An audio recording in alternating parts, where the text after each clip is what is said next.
dürfen noch mal 4 Kids raus. The villain kids, they're heroes now. These 4 were plucked off the aisle, brought into Auradon, and they did right. I am so happy this day has finally arrived!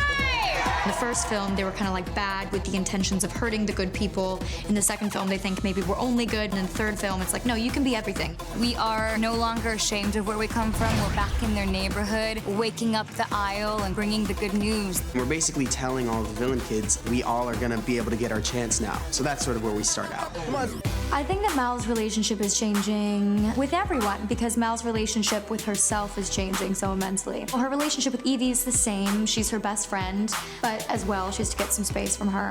She has to get space from Jay and Carlos and basically become the person who she was meant to be. Ganze 16 Jahre hatte ich nicht, verstehst du?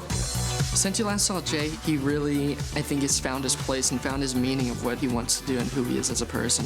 He's becoming a man. Being Carlos again is a fun time. He's sort of a guy that you really root for. He's a likable kid, and, you know, being a likable kid is fun. One of my favorite parts about Evie is her generosity and how big her heart is now. Everything she does is kind of guided by that, and you really get to see that in D3. Sie come. Mal and Ben are madly in love, and yeah, you propose. You get all lovey-dovey. Yeah, I do. There's a real vulnerability to Ben, which allows the room and the space for Mal to be awe-inspiring. Mal's a dragon. She has to have somebody who's very soft, sweet, and sensitive, and that's what Ben is for her.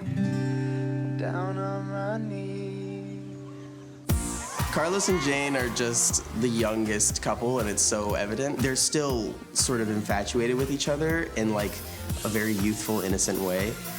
And it's awesome because Mal and Ben have this sort of sophisticated relationship, and Carlos is still like stressing about Jane's birthday, like, oh, I hope I get her something good for her birthday. So it's a fun relationship, and you definitely root for them.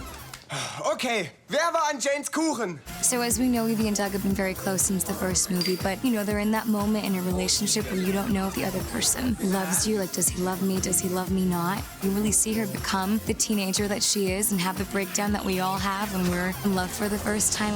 What would I do without you? There's something nice about revisiting a character that you've played once before. I know more about him, and I feel like I know more about him, and the character has become even more like myself. I'm really excited to sort of give him that growth that people have been wanting to see, and he's very sort of innocent and pure, and he has really good qualities about him. As an actor portraying a character, I've always felt I had a really good handle on Mal. She's probably my favorite character that I've ever played, so it's incredible to be able to come back and show them where Mal goes next. Feels wonderful. Feels like a great privilege. My mom always says that friends are the family that we choose, and I think that is exactly who the VKs are. In times of need or in times of crises, you always kind of see them come together.